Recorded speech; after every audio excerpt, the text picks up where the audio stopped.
ஒரு தீக்குச்சி தீப்பெட்டியை பார்த்து கேட்டுதான், நாம் 2 பேரும் தானே உரசிக்கிறோம், ஆனால் நான் மட்டும் தீப்பிடிச்சி எரிஞ்சு போகிறேன், நீ அப்படியே இருக்கிறியே அப்படின்னு தான்.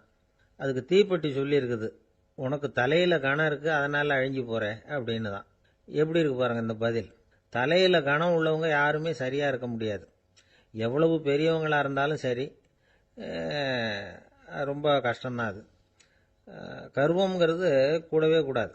இதை விளக்கறதுக்கு மகான் ஒருத்தர் ஒரு சம்பவத்தை சொல்றார். அர்ஜுனன் தீர்த்த யாத்திரை பண்ணானா. அப்போ தென்னிந்தியாவுக்கு வந்திருக்கிறான். ராமேஸ்வரத்துக்கு போனப்போ அங்கே இலங்கைக்கு கல்லுலாம் அடுக்கி போடப்பட்டிருந்த பாலத்தை பார்த்தானா. ஒரு சின்ன குரங்கு அதுக்கு பக்கத்தில் விளையாடிக்கிட்டு இருந்திருக்கு. அதை பார்த்துட்டு அர்ஜுனன் சிரிச்சிருக்கான். ஏன் சிரிக்கிறேன்னு கேட்டிருக்கு அந்த குரங்கு. ராமன் மிகச்சிறந்த வில் வீரன். அப்படி இருக்கிறப்போ அவன் இலங்கைக்கு அம்புகளாலேயே ஒரு பாலம் கட்டியிருக்கலாம். அதை விட்டுட்டு போயும் உன்ன மாதிரி குரங்குகளை துணையா வச்சுக்கிட்டு இப்படி ஒரு கருங்கல் பாலத்தை கட்டியிருக்கிறானே அப்படின்னு நானா. அம்புகளால் பாலம் கட்ட முடியுமா அப்படின்னு கேட்டுதான் குரங்கு. ஏன் முடியாது, என்னால் முடியுமேன்னு இருக்கான் அர்ஜுனன். அம்பால பாலம் கட்டலாம், இருந்தாலும் என்ன மாதிரி குரங்குகள் ஏறி நடந்தா அது தாங்குமா?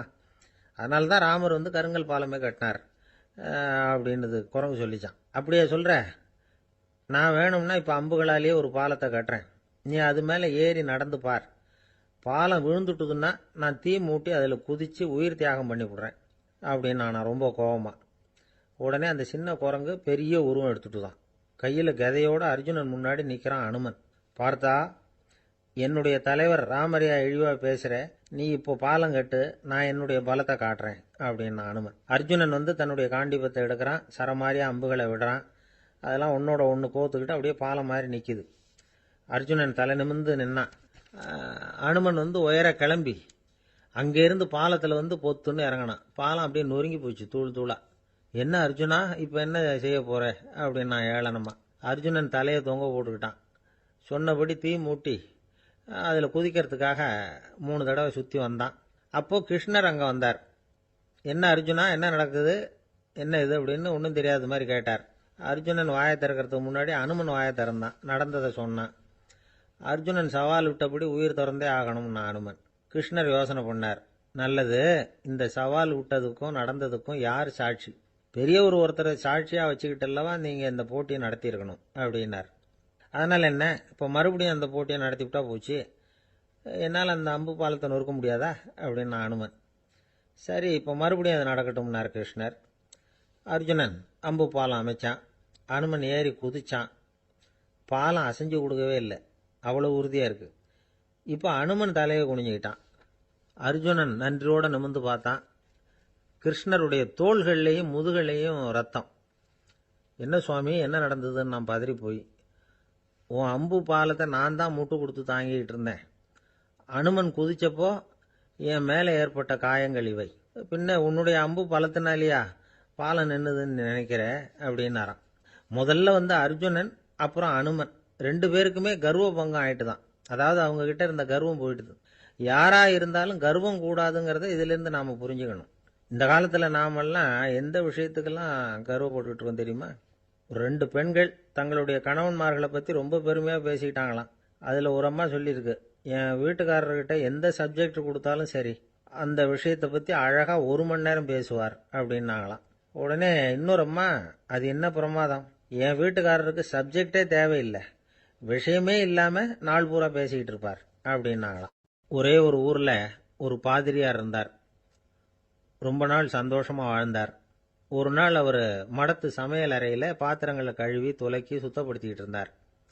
அந்த சமயத்துல ஒரு தேவ தூதன் அவர் முன்னாடி நின்னான். இவர் நிமிர்ந்து பார்த்தார். ஆண்டவர் என்னை உங்ககிட்ட அனுப்பியிருக்கிறார், பரலோகத்தில் வாசம் செய்யறதுக்கு உங்களுக்கு நேரம் வந்துட்டுது அப்படின்னு அந்த ஆள். ஆண்டவருக்கு என்னோட ஞாபகம் வந்ததுக்கு நன்றி. ஆனாலும் இப்போ இங்கே நீயே பாரு, எவ்வளவு பாண்டங்கள் பாக்கி இருக்கு, இவ்வளவையும் நான் சுத்தப்படுத்த வேண்டியிருக்கு. நான் நன்றி கெட்டவனாக இருக்க விரும்பலை. இந்த பணியை முடிக்கிற வரைக்கும் என்னுடைய பரலோக வாழ்வை தள்ளி வைக்க முடியுமா, நீ என்ன நினைக்கிற அப்படின்னு கேட்டார். தேவதூதன் தனக்கே உரிய விவேகத்தோட அன்போட பாதிரியாரை பார்த்தான். சரி, என்ன செய்யலாம்ங்கிறத அப்புறம் சொல்கிறேன் அப்படின்னு சொல்லிவிட்டு புறப்பட்டு போயிட்டான். ஒரு நாள் அந்த பாதிரியார் தோட்டத்தில் உள்ள களைகளை எல்லாம் ஒரு களை கொத்தியால் கொத்தி களை எடுத்துக்கிட்டு இருக்கிறார். அந்த சமயத்தில் இந்த தேவதூதன் மறுபடியும் அவர் முன்னாடி வந்து நிற்கிறான். பாதிரியார் பார்த்தார். இதை பாரு, இந்த தோட்டம் பூராவும் எவ்வளவு களை மண்டி கிடக்கு, பரலோகம் கொஞ்ச காலம் எனக்காக பொறுத்திருக்கலாம்னு நீ நினைக்கிறியா அப்படின்னு கேட்டார். தேவதூதன் சிரிச்சுக்கிட்டே மறுபடியும் மறைஞ்சிட்டான். மறுபடியும் அவர் களை எடுக்கிறது, தானிய களஞ்சியத்துக்கு வர்ணம் பூசுறது, இப்படிப்பட்ட வேலைகளில் ஈடுபட்டிருக்கார். இன்னொரு நாள் ஒரு மருத்துவமனையில் நோயாளிகளை கவனிச்சுக்கிட்டு ரொம்ப தீவிரமாக இருக்கிறார் அந்த பாதிரியார். ஒரு நோயாளியோட தாகத்துக்கு தண்ணீர் கொடுத்துட்டு நிமிர்ந்து பார்க்குறப்போ தேவதூதன் மறுபடியும் அவர் முன்னாடி வந்து நிற்கிறான். இந்த தடவை பாதிரியார் தன்னலமற்றவராக பேரன்பை காட்டக்கூடிய வகையில் தன்னுடைய 2 கைகளையும் உயர்த்தியபடி தேவதூதனின் கவனத்தை வந்து பிணியால் வாடக்கூடிய நோயாளிகளின் பக்கம் திருப்பினாராம். தேவதூதன் ஒன்றும் சொல்லலை, மறைஞ்சிட்டான். அன்னைக்கு சாயந்தரம் பாதிரியார் வந்து மடத்தில் உள்ள தன்னுடைய அறைக்கு போய் இளைப்பாறினார். யோசிச்சு பார்த்தார். தேவதூதனையும் தேவதூதனின் விருப்பத்தையும் பல நாள் தள்ளி போட்டு வந்ததையும் அவர் ரொம்ப நினச்சி பார்த்தார். திடீர்னு தான் வந்து முதுமை அடைகிறதையும் சோர்வு அடைகிறதையும் உணர்ந்தார்.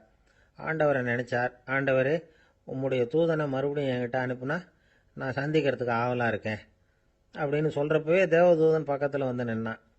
பாதிரியார் நிமிர்ந்து பார்த்தார். நீ இப்போவே என்னை அழைச்சிக்கிட்டு போக விரும்பினா நான் பரலோகத்துக்கு வர்றதுக்கு தயாராக இருக்கேன்னார். தேவதூதன் அந்த பாதிரியாரை அன்போடவும் விவேகத்தோடவும் பார்த்து, நீங்கள் வந்து என் கூட பரலோகத்துக்கு வர்ற தயாராக இருக்கிறதா சொல்கிறீங்க, ஆனால் நீங்கள் இதுவரைக்கும் வேற எங்கே இருந்ததா நினைக்கிறீங்க அப்படின்னு நானும். அப்படின்னா இதுவரைக்கும் இருந்த இடம் தான் பரலோகம் அப்படிங்கிறத உணர்த்தியிருக்கிறான். பரலோகம்னா என்னன்னு புரிஞ்சுக்கிறதுக்கு இந்த சம்பவம் நமக்கு உதவியாக இருக்குது. தொண்டு செய்கிறத விட பெரிய செயல் வேற எதுவும் இருக்க முடியாது. அது நம்ம மனசுக்கு கொடுக்குற சுகத்தை வேற எதுவும் கொடுக்க முடியாது. நாம் தொண்டு செய்கிற இடம் தான் அந்த புண்ணிய இடம். ஆனால் இந்த காலத்துல எல்லாம் நாம் வந்து தொண்டு செய்யணும்னு நினச்சி ஏதாவது ஆரம்பித்தா கூட அதை ஒரு மாதிரியாக சுற்றி நின்று வேடிக்கை பார்க்க ஆரம்பிச்சிடுறாங்க. ஒரு பெரியவர் அப்படித்தான் ஒரு தொண்டு செஞ்சுக்கிட்டு இருந்தார். ஒரு கோவில் கட்டிக்கிட்டு இருந்தாங்க. அதில் ஒரு இடத்துல ஒரு பலகையை வச்சு ஆணி அடிக்கிற வேலையை செஞ்சுக்கிட்டு இருந்தார் அந்த பெரியவர். ஒரு சின்ன பையன் அதை ரொம்ப ஊக்கமாக அக்கறையாக கவனிச்சுக்கிட்டு இருந்தான். பெரியவர் இதை கவனித்தார். என்னப்பா பார்க்குற, உனக்கும் இது மாதிரி தொண்டு செய்யணும்னு ஆசையாக இருக்கா அப்படின்னு கேட்டார். அதுக்கு அந்த பையன் சொல்கிறான், அப்படி இல்லைங்க, நீங்கள் ஆணி அடிக்கிறப்போ கையில் சுத்தியால் அடிச்சுக்கிட்டா எப்படி துடிப்பீங்க, எப்படி கத்துவீங்கன்னு தெரிஞ்சுக்கிறதுக்காக அதை பார்க்கணும்னு ஆசை, அதுக்காக தான் காத்துக்கிட்டு இருக்கேன் அப்படின்னு நானும். ஒருத்தர் ரொம்ப கவலையோடு உட்காந்துருந்தார். எதை பற்றி சார் கவலைப்படுறீங்கன்னு கேட்டோம். எதிர்காலத்தை பற்றி கவலைப்படுறேன்னார். ஏன்னு கேட்டோம். என்ன பண்ணுறதுன்னே தெரியல சார், எதிர்காலம் ஒரே இருட்டாக இருக்குது, பாதையே புரியலன்னார். இன்னைக்கு நம்ம இளைஞர்கள் பல பேருக்கு எதிர்காலம் இருட்டாக தான் தெரியுது. அவங்கெல்லாம் இந்த கதையை கொஞ்சம் கேட்கணும். ஒரு மலை அடிவாரத்தில் ஒரு சின்ன கிராமம். அந்த மலை ரொம்ப உயரமானது. அடர்த்தியாக செடி கொடிகள் மரங்கள் அதில் மண்டி கிடக்குது. பகல் வேளையில் இருட்டாக தான் இருக்கும், அவ்வளோ அடர்த்தி. அந்த மலை உச்சியில் ஒரு கோவில். நாள் ராத்திரியே புறப்பட்டாதான் காலையில் அந்த கோவிலுக்கு போய் சேர முடியும். கிராமத்து இளைஞன் ஒருத்தன் அந்த மலை உச்சிக்கு போக வேண்டியிருந்தது. கையில் ஒரு விளக்கை எடுத்துக்கிட்டு நாள் ராத்திரியே புறப்பட்டான். புறப்பட்டு போனவன் கிராமத்து எல்லையிலேயே நின்றுட்டான். ஏன் தெரியுமா? அவன் கையில் இருந்த விளக்கோட வெளிச்சம் 10 அடி தூரத்துக்கு தான் தெரியுது. அது வரைக்கும் தான் பாதை தெளிவாக இருக்குது. அதுக்கு அப்பால எல்லாம் ஒரே இருட்டாக இருக்குது, பாதை புரியல. இவன் யோசனை பண்ணி பார்த்தான். மனசுக்குள்ள ஒரு சந்தேகம். 10 அடி தூரம் தானே வெளிச்சம் தெரியுது, அப்படின்னா நாம் 10 அடி தூரம் தானே போக முடியும். அதுக்கும் அந்தாண்ட ஒரே இருட்டாக இருக்குதே, அதில் எப்படி நாம் நடந்து போகிறது? நாம் ரொம்ப தூரம் நடந்து போய் ஆகணுமே. அப்படிப்பட்ட நினப்பெல்லாம் அவனுக்கு வந்துட்டுது. இதுதான் அவன் மனசில் ஏற்பட்ட தயக்கம். இப்படி யோசிச்சுக்கிட்டே அந்த இளம் ஆசாமி புறப்பட்ட இடத்துலயே நின்றுட்டு இருக்கிறான். அந்த சமயத்தில் ஒரு வயசான பெரியவர் அந்த பக்கமாக வந்தார். அவர் கையில் இதை விட சின்னதாக ஒரு விளக்கு வச்சிருந்தார். அது எப்படின்னா அது ஒரு 5 அடி தூரத்துக்கு தான் வெளிச்சம் காட்டுது. அவ்வளவு சின்ன விளக்கு. அவரும் மலை உச்சிக்கு போகிறதுக்காக தான் வந்துகிட்டு இருக்கிறார். அவரை பார்த்து இவன் கேட்டான், என்ன பெரியவரே, இவ்வளவு சின்ன விளக்க வச்சுக்கிட்டு அவ்வளவு தூரத்துக்கு எப்படி மலையேற போறீங்க அப்படின்னு கேட்டான். நீ ஏன் இப்படி தயங்கிட்டே நிற்கிறேன்னு கேட்டார் பெரியவர். என்கிட்ட இருக்கிற விளக்கு 10 அடி தூரத்துக்கு தான் பாதையை காட்டுதுன்னா. இப்போ பெரியவர் சொன்னார், தம்பி, உன் கையில் இருக்கிற விளக்கு கொடுக்குற வெளிச்சத்தை வச்சு நீ முதல்ல 10 அடி தூரம் முன்னாடி போ. 10வது அடியில் போய் நின்றுக்கிட்டு பாரு. மறுபடியும் ஒரு 10 அடி தூரத்துக்கு பாதை தெரியும். இப்படி உன் கையில் இருக்கிற விளக்கு தொடர்ந்து வெளிச்சம் காட்டிக்கிட்டே இருக்கும். நீ முன்னேற முன்னேற அந்த வெளிச்சமும் முன்னேறும். அதனால எத்தனை கிலோமீட்டர் தூரம் வேணும்னாலும் நீ இந்த 10 அடி தூரம் வெளிச்சத்தை வச்சுக்கிட்டே நீ போயிடலாம், புறப்படு அப்படின்னார். இப்பதான் அந்த பெரியவர் சொன்னது இளைஞனுக்கு பளிச்சுன்னு புரிஞ்சுதான். உடனே உற்சாகமா புறப்பட்டான், உச்சிக்கு போய் சேர்ந்தான். இந்த கதையிலிருந்து நாம புரிஞ்சுக்க வேண்டியது என்ன தெரியுமா? நீண்ட கால திட்டம் ஒன்று போடும் பொழுது நமக்கு முன்னாடி இருக்கிறத மறந்துட்டு மனசை போட்டு குழப்பிக்க கூடாது. உங்க கையில என்ன இருக்கோ அதுலயே உங்க எதிர்காலம் மறைஞ்சி இருக்குது. கண் முன்னாடி தெரியறத வச்சு ஆரம்பிங்க, போக போக வழி தானா புலப்படும் அப்படிங்கிறார் ஒரு பெரியவர். பெரிய பயணங்களை எல்லாம் இப்படிதான் நடத்த வேண்டியிருக்கும். ஒவ்வொரு அடியா எடுத்து வச்சா ஓடி போய் சேர்ந்து விடலாம். மலைச்சு போய் நின்றுட்டா நின்றுகிட்டே இருக்க வேண்டியதுதான். நம்ம ஆள்லாம் ரொம்ப மோசமான இருக்கிறாங்க. ஒருத்தன் அப்படிதான் நீண்ட தூர பிரயாணம் ஒன்று புறப்பட்டான். ரயில் போய்கிட்டே இருந்தது. கொஞ்ச தூரம் போச்சு, பாதி வழியில கையில வச்சிருந்த டிக்கெட்டை காத்துல விட்டுட்டான். ஐயோ, என் டிக்கெட்டு போயிட்டுதே அப்படின்னு கத்த ஆரம்பிச்சுட்டான். பக்கத்துல இருந்த பெரியவர் அவனை பார்த்து பரிதாபப்பட்டு, கவலைப்படாத தம்பி, போனா போகுது, வேற டிக்கெட் வாங்கிக்கலாம் அப்படின்னு ஆறுதல் சொன்னார். அதுக்கு அவன் சொல்றான், சார், நான் அதுக்காக அழல, அந்த டிக்கெட்டு கிடைச்சாதானே நான் எந்த ஊருக்கு போகணுங்கிறது எனக்கு தெரியும் அப்படிங்கிறான். ஒரு குரு, இளம் சீடர்கள் எதிரில் உட்காந்துருக்கிறாங்க. குரு பாடம் நடத்திக்கிட்டு இருக்கிறார். சீடர்களுக்கு ஒரு ஆசை, அதாவது ஒரு முக்கியமான மந்திரத்தை நம்ம குருநாதர்கிட்ட இருந்து கத்துக்கணும் அப்படிங்கிறது அவங்க ஆசை. அது என்ன மந்திரம்னா, இறந்தவரை உயிர்ப்பிக்கக்கூடிய புனித மந்திரம். அதாவது செத்தவங்களுக்கு மீண்டும் உயிர் உண்டாக்குகிற மந்திரம். குருவே, தயவு பண்ணி அந்த மந்திரத்தை எங்களுக்கு உபதேசிக்கணும் அப்படின்னு கேட்டாங்க. அது ரொம்ப ஆபத்தானது, அது என்னத்துக்கு உங்களுக்கு வேண்டாமேன்னாராம் குரு. எங்களுடைய நம்பிக்கை உறுதிப்படுறதுக்காகத்தான் கேட்குறோம், வேற ஒன்றும் இல்லை அப்படின்னாங்களாம் சீடர்கள். பக்குவப்படாத அறிவுங்கிறது ரொம்ப ஆபத்தானது அப்படின்னாராம் குரு. இது சீடர்களுக்கு புரியல. அது எப்படிங்க பக்குவப்படாத அறிவு ஆபத்தானதுன்னு சொல்றீங்க, அப்படின்னா என்ன அப்படின்னு கேட்டிருக்காங்க சீடர்கள். குரு அதுக்கு விளக்கம் கொடுத்தாராம். அந்த மந்திரத்தை எப்போ பயன்படுத்தணுங்கிறது முக்கியம். அதை அறியக்கூடிய ஞானம் ஏற்படுகிற வரைக்கும் அதை தெரிஞ்சுக்காம இருக்கிறது தான் நல்லது, இல்லைன்னா ஆபத்துன்னாராம். ஆனா அந்த சீடர்கள் அதை கேட்குற மாதிரி இல்லை, ரொம்ப பிடிவாதம் பண்ண ஆரம்பிச்சுட்டாங்க. சரி வாங்க சொல்றேன்னார் குரு. எல்லாரும் வந்தாங்க. அந்த புனித மந்திரத்தை அவங்களுக்கு ரகசியமா உபதேசம் பண்ணார். உபதேசம் பண்ணிவிட்டு அவங்களுக்கு எச்சரிக்கையும் கொடுத்தார். இந்த மந்திரத்தை நல்லா ஆராய்ச்சி பார்த்ததுக்கு அப்புறம் தான் உச்சரிக்கணும், அவசரப்பட்டு எதுவும் செஞ்சிடக்கூடாது அப்படின்னு ஒரு தடவைக்கு பல தடவை எச்சரிக்கை கொடுத்தார். சரின்னு சொல்லிவிட்டு அவங்கெல்லாம் மந்திரத்தை கற்றுக்கிட்டு எழுந்திரிச்சு போயிட்டாங்க. ஒரு நாள் அந்த சீடர்கள் எல்லாம் மணற்பாங்கான இடத்துல அப்படியே நடந்து போயிட்டு இருக்கிறாங்க. ஒரு பாலைவன பகுதி மாதிரி ஒரு இடம். அங்க ஒரு இடத்துல எலும்புகள் குவியலா கிடந்தது. உடனே இந்த சீடர்கள் முன்ன பின்ன யோசிக்காம, தியானமும் பண்ணாம, அந்த மந்திரத்தோட பயனை சோதிச்சு பார்க்கணும் அப்படின்னு நினைச்சுக்கிட்டு அந்த மந்திரத்தை உச்சரிக்க ஆரம்பிச்சுட்டாங்க. அவ்வளவுதான். உடனே என்னாச்சு தெரியுமா? அந்த எலும்புகள் எல்லாம் ஓநாய்களா மாறி அவங்கள துரத்த ஆரம்பிச்சுட்டுது. சீடர்கள் எல்லாம் தலைதெறிக்க ஓட ஆரம்பிச்சுட்டாங்க. ஓநாய்களும் விடல, அவங்கள துரத்தி பிடிச்சி கடிச்சு கொதற ஆரம்பிச்சுட்டுது. அப்பதான் அந்த சீடர்களுக்கு குரு சொன்ன அறிவுரையோட அர்த்தம் புரிஞ்சுது. பக்குவப்படாத அறிவு ஆபத்தானது அப்படிங்கிறது. அதனால இதுல இருந்து நாம தெரிஞ்சுக்க வேண்டியது என்னன்னா, நாம நம்ம அறிவை வளர்த்துக்கிட்டா மட்டும் போதாது, அந்த அறிவை எப்போ எப்படி பயன்படுத்தணும் அப்படிங்கிற பக்குவமும் நமக்கு வரணும். அப்பதான் வாழ்க்கை நல்லபடியா அமையும், இல்லைன்னா இடைஞ்சல் தான். இந்த காலத்துல சில சின்ன பிள்ளைங்களுக்கே அறிவு ரொம்ப பக்குவப்பட்டிருக்குங்கிறத உணர முடியுது. ஒரு சின்ன பையன் பள்ளிக்கூடத்துல மார்க் லிஸ்ட் கொடுத்தாங்க, வாங்கிக்கிட்டு அவசரமா வீட்டுக்கு ஓடினான். எதிரில் வந்த ஒருத்தர் கேட்டார், என்ன அவசரம், ஏன் இப்படி வேகமா ஓடுறேன்னார். எங்க அம்மா கிட்ட அடி வாங்கணும், அதுக்காக தான் ஓடுறேன்னா. அடி வாங்கறதுக்கா இவ்வளவு அவசரம்னார் அவரு. அப்படி இல்லைங்க, நான் போறதுக்குள்ள எங்க அப்பா வீட்டுக்கு வந்துட்டாருன்னா அவர்கிட்ட அடி வாங்க வேண்டியிருக்கும், அதை அவாய்ட் பண்றதுக்காக இப்படி ஓடுறேன் அப்படின்னு நானா அந்த பையன். ஒரு ஊர்ல ஒரு ஞானி இருக்கிறார், ரொம்ப பெரிய ஞானி, ரொம்ப வயசாயிட்டுது. கடைசி காலத்துல அவர்கிட்ட சில பேர் வந்தாங்க. உங்க குரு யார் அப்படின்னு கேட்டாங்க. அவர் நிமிர்ந்து பார்த்தார். எனக்கு ஆயிரக்கணக்கான குருமார்கள் உண்டு, அவங்க பேரெல்லாம் சொல்லணும்னா இந்த காலம் பத்தாது, ஆனா முக்கியமான ஒரு 3 பேரை பத்தி மட்டும் உங்களுக்கு சொல்றேன் அப்படின்னாராம். அப்புறம் சொன்னார், அந்த 3 பேர்ல ஒருத்தன் ஒரு திருடன். ஒரு சமயம் ஒரு பாலைவனம் வழியா நான் போய்கிட்டு இருந்தேன். அப்போ வழி தவறி போய் ஒரு கிராமத்துக்கு போயிட்டேன். அது இருட்டு நேரம். நடுராத்திரி, ஊரே உறங்கி போச்சு. அந்த நேரத்தில் ஒரு ஆள் மட்டும் ஒரு வீட்டு சுவத்தில் ஏதோ பண்ணி உள்ளே நுழையிறதுக்கு முயற்சி பண்ணிட்டு இருக்கிறான். அவன்கிட்ட போய் நான் இன்னைக்கு இங்கே எங்கே தங்க முடியும் அப்படின்னு கேட்டேன். அதுக்கு அவன், இந்த ராத்திரி வேளையில் அது ரொம்ப சிரமம், ஒரு திருடனோட உங்களால் தங்க முடியும்னா நீங்கள் என்னோட தங்கலாம் அப்படின்னா. நான் அவன் கூட 1 மாதம் தங்கியிருந்தேன். ஒவ்வொரு நாள் ராத்திரியும் இப்போ நான் என்னுடைய வேலைக்கு போகிறேன், நீங்கள் ஓய்வு எடுத்துக்கோங்க அப்படின்னு சொல்லிவிட்டு போவான். அவன் திரும்பி வந்த உடனே உனக்கு ஏதாவது கிடைச்சதான்னு நான் கேட்பேன். அதுக்கு அவன், இன்னைக்கு ராத்திரி ஒன்றும் இல்லை, நாளைக்கு மறுபடியும் முயற்சி பண்ணுவேன் அப்படின்பா. எப்பவும் அவன் நம்பிக்கை இழந்ததே கிடையாது, எப்பவும் சந்தோஷமாகவே இருப்பான். நானும் ரொம்ப காலமாக தியானம் பண்ணிக்கிட்டே இருந்தேன், ஒன்றுமே நடக்கலை. ஆனால் நான் என்ன பண்ணேன் தெரியுமா? மனசு வருத்தப்படும், நம்பிக்கை இழந்துருவேன்.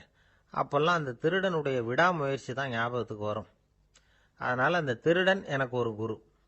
என்னுடைய 2வது குரு யாருன்னா அது ஒரு நாய். இது எப்படின்னா, ஒரு சமயம் எனக்கு ரொம்ப தாகமாக இருந்தது. ஒரு நதியை நோக்கி போய்கிட்டு இருந்தேன். அப்போ ஒரு நாயும் வந்தது. அதுக்கும் தாகம். ஓடி வந்து ஆற்றை பார்த்தது. அதோட நிழல் வந்து ஆற்றுல தெரிஞ்சது. அதை பார்த்ததும் பயந்துட்டுது. அதாவது அது தன்னுடைய சொந்த உருவத்தையே கண்டு பயந்தது. அதை பார்த்து குறைக்குது, திரும்பி ஓடிச்சு. ஆனால் அதுக்கு தாகம் அதிகமாக இருந்ததுனால அது மறுபடியும் திரும்பி வந்தது. பார்த்தா மறுபடியும் தண்ணியில் நாயோட உருவம் தெரியுது. இப்படி சில தடவை பண்ணிச்சு. இருந்தாலும் கடைசியில் தண்ணியில் குதிச்சுட்டுது துணிஞ்சி. இப்படி குதித்த உடனே அதோட உருவமும் மறைஞ்சுட்டுது. இதை பார்த்தேன். நான் என்ன புரிஞ்சுக்கிட்டேன்னா, எவ்வளவுதான் பயம் இருந்தால் கூட ஒருத்தன் தைரியமாக காரியத்தில் இறங்கணும் அப்படிங்கிறத புரிஞ்சுக்கிட்டேன். இந்த போதனை அந்த நாய்கிட்ட இருந்து எனக்கு கிடைச்சிது. இது ஒன்று. அடுத்தது என்னுடைய 3வது குரு யாருன்னா அது ஒரு சின்ன குழந்தை. நான் ஒரு சமயம் ஒரு நகரத்துக்கு போனேன். அங்கே ஒரு குழந்தை எரிகிற மெழுகுவத்தி ஒன்று எடுத்துக்கிட்டு வந்தது. நான் அந்த குழந்தைய பார்த்து வேடிக்கையாக கேட்டேன், ஏன் பாப்பா, இந்த மெழுகுவத்தியை நீயாவே கொளுத்துனியா அப்படின்னு கேட்டேன். ஆமான்னுது அந்த குழந்தை. சரி, இந்த மெழுகுவத்தி முன்னாடி எரியாமல் இருந்தது, இப்போ எரியுது. இந்த மெழுகுவத்திக்கு வெளிச்சம் எங்கேருந்து வந்தது, அதை எனக்கு காட்ட முடியுமா அப்படின்னு கேட்டேன் அந்த குழந்தைகிட்ட. இதுக்கு அந்த குழந்தை சிரிச்சுக்கிட்டு அந்த மெழுகுவத்தியை ஊதி அணைச்சுட்டுது. அதுக்கப்புறம் என்னை பார்த்து கேட்டுது, இப்போ இந்த மெழுகுவத்தியின் வெளிச்சம் போனதை பார்த்தீங்க இல்லையா, அது எங்கே போச்சுன்னு எனக்கு சொல்லுங்க அப்படின்னுது. அந்த குழந்தை இப்படி கேட்டதும் என்கிட்ட இருந்த ஆணவம் அழிஞ்சுட்டுது. நான் படித்ததெல்லாம் அந்த வினாடியில் சுக்கு நூறாக போயிட்டுது. என்னுடைய முட்டாள்தனத்தை நான் உணர்ந்தேன் அப்படின்னு இவ்வளவும் அந்த ஞானி விவரமாக சொன்னாராம். அதனால் நாம் இன்னார்கிட்டே இருந்து தான் இதை கற்றுக்கணுங்கிறது இல்லை, யாருக்கிட்டே இருந்தும் எதையும் கற்றுக்கலாம். நம்மால் ஒருத்தன் ஒரு நாய் வளர்த்துக்கிட்டு இருந்தான். அந்த நாய்க்கு வால் கிடையாது. யாரோ ஏற்கனவே வெட்டி எடுத்துட்டாங்க. இந்த நாய் தான் சார் எனக்கு குரு, அதுகிட்டே இருந்து கூட நான் பாடம் கற்றுக்கிட்டு இருக்கிறேன் அப்படின்னா. அப்படி என்ன கற்றுக்கிட்டேன் அந்த வால் இல்லாத நாய்கிட்டே இருந்து அப்படின்னு கேட்டோம். நாம் யாருக்கிட்டையும் வாலாட்டக்கூடாது அப்படிங்கிற பாடத்தை அதுகிட்டே இருந்து தான் நான் கற்றுக்கிட்டேன் அப்படின்னா. ரொம்ப நாளைக்கு முன்னாடி ஒரு நாள் கோவலன் நாடகம் நடந்தது. எங்கள் மதுரையில் நடந்தது. அதில் ஒரு முக்கியமான கட்டம்.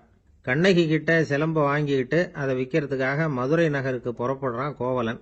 அந்த சமயத்தில் கண்ணகி பாடுற மாதிரி ஒரு நாடக பாடல் நாடக ஆசிரியர் எழுதினது. அது என்ன பாட்டுன்னா, மா பாவியோர் கூடி வாழும் மதுரைக்கு மன்னா போகாதீர் என்று அப்படின்னு ஆரம்பிக்கும் அந்த பாட்டு. இதுதான் அந்த பாட்டு. இதை கண்ணகி மேடையில் பாடின உடனே கூட்டத்தில் சலசலப்பு. நம்ம ஊர்லேயே நமக்கு முன்னாடியே நின்றுக்கிட்டு மா பாவியோர் கூடி வாழும் மதுரை அப்படின்னு சொல்கிறாங்களே, என்ன தைரியம் அப்படின்னு எல்லாம் குழப்பம் பண்ண ஆரம்பிச்சிட்டாங்க. மக்கள் சத்தம் போட ஆரம்பிச்சிட்டாங்க. எதிர்ப்பு குரல் அது பாட்டுக்கு வர வர அதிகமாக போட்டுது. கொண்டுகிட்டு வா அந்த நாடக ஆசிரியரை, எழுதுனது யார் அப்படின்னு ஒரே சத்தம், கூச்சல். வேற வழி இல்லை. மெதுவாக மேடைக்கு வந்தார் அந்த நாடக ஆசிரியர். 4 பக்கத்திலிருந்தும் கேள்வி கணைகள்.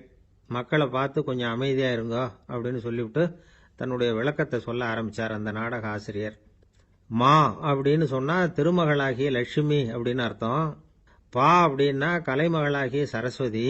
வி அப்படின்னா மலைமகளாகிய பார்வதி. மா பாவியோர் அப்படின்னா திருமகளும் கலைமகளும் மலைமகளும், இவங்க மூவரும் அப்படின்னு அர்த்தம். இந்த 3 பேரும் வாழ்கின்ற மதுரை புனிதம் நிறைந்தது, சகல செல்வங்களும் நிறைஞ்சது. அப்படிப்பட்ட ஊரில் நான் அணிந்து கொள்ளும் இந்த சாதாரண சிலம்பை யார் வாங்கிக்குவாங்க அப்படிங்கிற எண்ணத்தோடு தான் கண்ணகி அப்படி சொல்கிறா. அதை நினச்சி தான் நான் எழுதினேன். ஆகவே மதுரையை ரொம்ப சிரமப்படுத்தணும், ரொம்ப மோசமாக எழுதணும் அப்படிங்கிற எண்ணம்லாம் எனக்கு கிடையாது. பெருமைப்படுத்தணும்னு நினச்சி தான் அப்படி எழுதினேன் அப்படின்னு விளக்கம் கொடுத்தாராம். இந்த விளக்கத்தை கேட்டதும் எல்லாரும் ரொம்ப சமாதானம் ஆயிட்டாங்களாம். இப்படி விளக்கம் கொடுத்த அந்த நாடக ஆசிரியர் யார் தெரியுமா? அவர் தான் தமிழ் நாடக உலகின் முதல் ஆசான் சங்கரதாஸ் சுவாமிகள். அவருக்கு நகைச்சுவை உணர்வும் அதிகம். 1920ஆம் ஆண்டு திருநெல்வேலியில் அவர் தங்கியிருக்கிறார் நாடகம் நடத்துறதுக்காக. அவர் தங்கியிருந்த வீட்டில் கொசு மூட்டை பூச்சி அதிகமாக இருந்திருக்கு. அவரால் தூங்கவே முடியல. அவர் அனுபவித்த தொல்லைகள் ஒரு பாட்டாக உருவாச்சு. வேடிக்கையாக ஒரு பாட்டு எழுதினாராம். மூட்டையும் கொசுவும் ஒரு வீட்டிலே மீட்டிங் போட்டால் முன்னே நிற்க யாரால் முடியும்? கொசு மோகன ராகம் போல சத்தம் போட்டு முன்னே நின்று செய்திடும் யுத்தம். இதை மறுநாள் நாடகத்தில் கோமாளி வேஷம் போட்ட ஒரு சிறுவனை விட்டு பாட வச்சிருக்காரு. எல்லாரும் சிரித்து ரசிச்சாங்களாம். சங்கரதாஸ் சுவாமிகள் கல்யாணமே பண்ணிக்கல, துறவி மாதிரியே வாழ்ந்திருக்கார். தமிழ் நாடக கலைக்கு தன்னையே அர்ப்பணம் பண்ணிட்டவர் அவர். 1922 நவம்பர் மாதத்தில் ஒரு நாள் புதுச்சேரியில் அவர் வாழ்க்கை முடிஞ்சுது. அப்போ அவருக்கு வயசு 55. சங்கரதாஸ் சுவாமிகள் நாடக ஆசிரியர் மட்டும் இல்லை, மேடை நாடக இயக்குனர், தயாரிப்பாளர், அவரே ஒரு சிறந்த நடிகர். ஒரு தடவை சாவித்திரி நாடகத்தில் இவர் யமதர்மனா வேஷம் போட்டு நடிச்சிருக்கிறார். நாடகம் பார்த்துக்கிட்டு இருந்த கருவுற்ற ஒரு பெண்மணிக்கு பயத்தினால அங்கேயே குழந்தை பிறந்துட்டு தான்.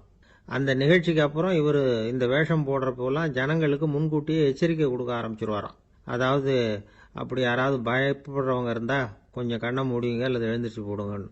நடிப்புன்னா அப்படிலாம் இருக்கணும். இந்த காலத்தில் நடிகர் ஒருத்தர் சொன்னார், சார் நான் இந்த நாடகத்தில் நடிக்கிறப்போ முகத்தில் நவரசங்களையும் காட்டி நடித்தேன், உணர்ச்சிகளை எல்லாம் நல்லா காட்டி நடித்தேன். அப்படி இருந்தும் ஜனங்கள் கல் எடுத்து மேடையில் வீசிவிட்டாங்க சார் அப்படின்னார். நாடகத்தில் உங்களுக்கு என்ன வேஷம் அப்படின்னு கேட்டாங்க. அது செத்து கிடக்கிற பணமாக நடித்தேன் சார் அப்படின்னார். ஒரு காடு, அங்கே புத்தர் அவர் பாட்டுக்கு நடந்து போய்கிட்டே இருக்கிறார். அவருக்கு பின்னாடி ஒரு குரங்கு, அதுவும் தொடர்ந்து வந்துக்கிட்டே இருக்குது. புத்தர் திரும்பி பார்த்தார். குரங்கு அப்படியே குதிச்சு உயர எழும்பி ஒரு கிளையில் போய் உக்காந்துது. ஏன் இப்படி பண்ணுறேன்னு கேட்டார் புத்தர். என்னை சாதாரணமாக நினைக்க வேணாம், நான் மகாமந்தி, என்னால் எல்லாம் முடியும், முடியாதுங்கிற வார்த்தையே என்னுடைய அகராதியில் கிடையாது, என்ன வேணும்னாலும் செய்வேன் அப்படின்னுது. அப்படின்னா ஒரு பந்தயம் வச்சுக்கலாமான்னாரு இவர். ஓ வச்சுக்கலாமேன்னுது. வேற ஒன்றும் இல்லை, இப்போ நீ மேலே எழும்பி அந்த கிளையில் உட்காந்தது மாதிரி அங்கேருந்து தாவி என் உள்ளங்கையில் உட்காரணும், அவ்வளவுதான் அப்படின்னார். அப்படி உட்காந்துட்டா என்ன பரிசு அப்படின்னு கேட்டது அது. சொர்க்கத்தில் இருக்கிற மாமன்னன் மரகத சக்கரவர்த்தியை என்னோட இருக்கும்படியாக கூப்பிட்டுக்கிறேன்.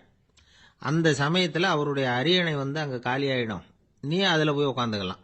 பந்தயத்தில் தோத்துட்டா ஒரு கல்ப காலம் இந்த பூமியில் வாழ வேண்டியிருக்கும், அதுக்கு பிறகுதான் என்கிட்ட வர முடியும், என்ன சொல்ற அப்படின்னார். குரங்குக்கு தாவறது ஒரு பெரிய காரியமா? இது எனக்கு ரொம்ப சாதாரண விஷயம், என்ன இப்பவே தாவட்டுமா அப்படின்னுது. சரின்னு சொல்லி உள்ளங்கையை நீட்டினார்.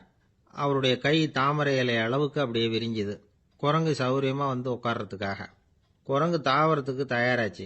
அதுக்கு முன்னாடி ஒரு சின்ன யோசனை அதுக்கு. இந்த கிளையிலிருந்து அந்த கைக்கு தாவறது எனக்கு ரொம்ப அற்பமான ஒரு வேலை, இது ரொம்ப சாதாரணம், என்னுடைய கௌரவத்துக்கு இது சரியா இருக்காது. அதனால நான் என்ன பண்ண போறேன்னா, இங்கேருந்து கிளையிலிருந்து அப்படியே உயர எழும்ப போறேன். எழும்பி மேல் உலகம் போய் அங்க ஒரு சுத்து சுத்திவிட்டு அதுக்கப்புறம் அங்கேருந்து நேரா இந்த கையில உட்கார போறேன் அப்படின்னு நினைச்சது. என்ன யோசிக்கிற அப்படின்னார் புத்தர். ஒண்ணும் இல்லை, இந்த பாயிரம் பார் அப்படின்னு சொல்லி தாவி உயர போயிட்டுது. கொஞ்ச நேரத்தில் வான உலகத்துக்கே போய் சேர்ந்துட்டுது. அங்க போய் பார்த்தா அங்க ஒரு 5 பளிங்கு தூண்கள் இளம் சிவப்பு நிறத்துல நின்றுகிட்டு இருக்குது. குரங்கு நினைச்சுக்கிட்டது, புத்தர்கிட்ட போய் இந்த பளிங்கு தூண்களை பார்த்தோம்னு சொன்னா அப்படியே திகைச்சு போயிடுவார், இந்த தூண்ல ஏதாவது அடையாளம் செஞ்சுட்டு போகணும் அப்படின்னு அந்த இடத்துல மிதந்துகிட்டே நினைச்சுது. உடனே ஒரு தூணில் எழுந்துச்சு. என்ன எழுதிச்சுன்னா, ஒரு மகா ஞானி இங்க வந்துட்டு போறார் அப்படின்னு எழுதிச்சு. எழுதிவிட்டு அப்படியே கீழே தாவி புத்தரோட உள்ளங்கையில் உட்காந்துது. எப்படி பார்த்தீங்களா என்னுடைய வேலை? வான உலகத்துக்கே போய் அங்கே இருக்கிற 5 பளிங்கு தூண்களை பார்த்துட்டு அதில் நான் வந்த விவரத்தை எழுதி வச்சுட்டு அதுக்கப்புறம் இங்கே வந்திருக்கிறேன் அப்படின்னுது ரொம்ப பெருமையா. அப்படியா அப்படின்னார் புத்தர். ஆமாம், சந்தேகமாக இருந்தால் வாங்க அழைச்சிட்டு போய் காட்டுறேன் அப்படின்னுது அந்த குரங்கு. அதுக்கு தேவையில்லை, அப்படியே கொஞ்சம் கீழே குனிஞ்சு பார் தெரியும் அப்படின்னார் புத்தர். அங்கே பார்த்தா புத்தரோட உள்ளங்கை தெரிஞ்சுது. நல்லா உத்து பார்த்துது. அவரோட ஒரு விரல்ல அது எழுதிய வாசகம் தெரிஞ்சுது. குரங்கு யோசனை பண்ணிச்சு, அப்படின்னா வானத்தில் நான் பார்த்தது புத்தரோட விரல்களா அப்படின்னு யோசிச்சுது. இதை புரிஞ்சுக்கிட்ட உடனே அந்த குரங்கோட கர்வம் அழிஞ்சு போச்சான். நம்ம மனசு தான் இந்த குரங்கு. மனம்ங்கிறதும் ஆணவம்ங்கிறதும் ஒரு நாணயத்தின் ரெண்டு பக்கங்கள். மனம் உள்ளவரை ஆணவமும் இருக்கும். மனம் அழிஞ்சாதான் ஆணவம் அழியும். மனம் அழிய வேண்டும் அப்படின்னு பெரியவங்க சொல்றது இந்த அர்த்தத்தில் தான். நம்ம ஆளுங்க சவால் விடுறதெல்லாம் வேற மாதிரி. ஒருத்தன் ஒரு வாய்க்காலை தாண்டுறேன்னு பந்தயம் கட்டி தாண்ட முடியாம வாய்க்காலில் விழுந்து காலை உடச்சிக்கிட்டு கட்டு போட்டுக்கிட்டு வந்தான். ஏண்டா அப்படின்னு கேட்டாங்க. நான் பந்தயம் கட்டின நேரம் சரியில்லை அப்படின்னா. எப்படிறான்னு கேட்டிருக்காங்க. வாய்க்காலில் தண்ணி இருக்கிற நேரமாக பார்த்து பந்தயம் கட்டியிருக்கணும் அப்படின்னா. நம்பிக்கை இல்லைன்னா இந்த உலகத்தில் நாம் நடமாடவே முடியாது. அவநம்பிக்கையோடு இருந்துக்கிட்டு இருந்தா என்னைக்கும் அவஸ்தை தான். நாம் நம்புறது நடக்குதோ இல்லையோ அது வேற விஷயம். ஆனால் எதையும் நம்பி தான் நாம் அடி வைக்க வேண்டியிருக்கு. வேற ஒன்றும் வேணாம். ஒரு லாட்ரி சீட்டு வாங்குகிறோம். அது எங்கே நமக்கு விழப்போகுது அப்படிங்கிற அவநம்பிக்கையோடவா வாங்குகிறோம்? பரிசு நமக்கு தான் அப்படிங்கிற நம்பிக்கை உள்ளூர இருக்கிறதுனால தான் அதை வாங்குகிறோம். இருந்தாலும் முடிவு வேற மாதிரி ஆயிடுது. அதுக்காக மனசு சோர்ந்து போகிறதில்ல. அடுத்த மாதமும் சீட்டு வாங்குகிறோம். இந்த நம்பிக்கை தான் மனித வாழ்க்கைக்கு ஆதாரம். ஒரு கடையில் போய் டீ சாப்பிட்றீங்க. அந்த டீ நல்ல டீ தானா, அதில் விஷம் கலந்துருக்குமா அப்படிங்கிற சந்தேகம் வந்துட்டுதுன்னு வச்சுங்க. அதுக்கப்புறம் அதை எப்படி நீங்கள் சாப்பிட முடியும்? நம்பி தான் சாப்பிட்ணும். ரயில் ஒழுங்காக போய் சேருங்கிற நம்பிக்கை இருக்கிறதுனால தான் அதில் ஏறி உட்காடுறோம். லெட்டர் ஒழுங்காக போய் சேருங்கிற நம்பிக்கை இருக்கிறதுனால தான் பெட்டியில் போடுறோம். சரி, நம்ம கதையெல்லாம் நம்மளோட இருக்கட்டும். மனித நம்பிக்கை எந்த அளவுக்கு உறுதியாகவும் அறிவுபூர்வமாகவும் இருக்கணுங்கிறதுக்கு அலெக்சாண்டர் வாழ்க்கையில் நடந்த ஒரு சம்பவத்தை உதாரணமாக சொல்லலாம். இந்த உலகத்தையே ஜெயிக்கணும்னு புறப்பட்டார் அலெக்சாண்டர். ஒரு கட்டத்தில் அவர் சிட்னஸ் நதி கரைக்கு சேர்ந்தார். அந்த சமயத்தில் அவருக்கு கடுமையான நோய் வந்துட்டுது. அவர் கூடவே வந்திருந்த கிரேக்க வைத்தியர்கள் என்னென்னமோ முயற்சியெல்லாம் பண்ணி பார்த்தாங்க. இருந்தாலும் அலெக்சாண்டருக்கு வந்திருக்கிறது என்ன நோய்ங்கிறத அவங்களால கண்டுபிடிக்க முடியல. ஏன்னா அந்த பகுதியில் உள்ளவங்களுக்கு மட்டுமே அதிகமாக வரக்கூடிய ஒரு வினோதமான நோயாக இருந்தது அது. ஆனால் அவர் இருக்கிற இடம் எதிரியோட இடம். பாரசீக மன்னனோட ஆளுகைக்கு உட்பட்ட இடம். என்ன பண்ணுறது அப்படின்னு எல்லாரும் யோசனை பண்ணாங்க. பாரசீக மன்னனோட அரண்மனையில் இருக்கிற வைத்தியர் வந்தால் இந்த நோயை குணப்படுத்தி விடுவார் அப்படின்னு சொன்னாங்க. இருந்தாலும் எதிரியோட நாட்டில் இருக்கிற வைத்தியரை கூப்பிட்டு எப்படி நம்பி வைத்தியம் பார்க்க சொல்கிறது அப்படின்னு சொல்லி எல்லாரும் தயங்கினாங்க. ஆனால் அலெக்சாண்டர் தயங்கலை. பரவாயில்ல, அழைச்சிட்டு வாங்கன்னு விட்டார். உடனே அவரை போய் அழைச்சிட்டு வந்துட்டாங்க. அவர் வந்தார். அலெக்சாண்டர் உடம்பை பரிசோதனை பண்ணி பார்த்தார்.